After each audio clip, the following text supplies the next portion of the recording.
जी हाँ, नमस्कार दोस्तों, स्वागत करता हूँ आप सभी के अपने यूट्यूब चैनल पर। दोस्तों यहाँ पर आपको भोजपुरी से जुड़ी सभी खबर मिलती है, तो सभी खबर पाने के लिए सब्सक्राइब कीजिए हमारे यूट्यूब चैनल को। दोस्तों आज की इस वीडियो में हम बात करेंगे भोजपुरी फिल्मों के सुपरस्टार रितेश पांडे और अक्षरा सिंह की आने वाली सुपरहिट फिल्म दबंग दामाद को लेकर।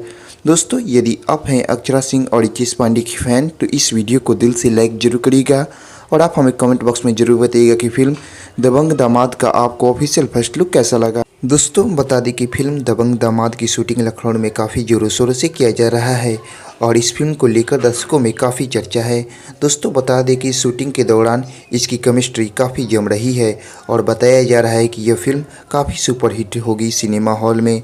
दोस्तों बता दें कि अक्षरा सिंह मीडिया से बातचीत के दौरान उन्होंने फिल्म दबंग दामाद को लेकर एक बात रखी। उन्होंने कहा कि यह एक सामाजिक कहानी पर बेस्ड होगी और जिसमें मेरा किरदार एक सख्त होने वाला है।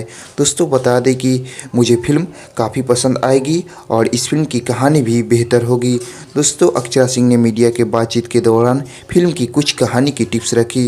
दोस्तों बता दें कि फिल्म की संवाद बेहतरीन होने वाली है और ऐसे में देखना दिलचस्प होगा कि भोजपुरी सिनेमा को सहानी पहचान देने वाली इस फिल्म को कितने दर्शक पसंद करते हैं। दोस्तों ऐसे में आप हमें कमेंट कर जरूर बताइएगा कि फिल्म दबंग दामाद का आपको ये न्यूज़ कैसा लगा। और दोस्तों ऐसे में आप हमें कमेंट कर जरूर बताइएगा कि फिल्म दबंग दामाद का आपको ये न्यूज़ कैसा लगा। तो दोस्तों मिलते हैं अगले वीडियो में, तब तक के लिए धन्यवाद।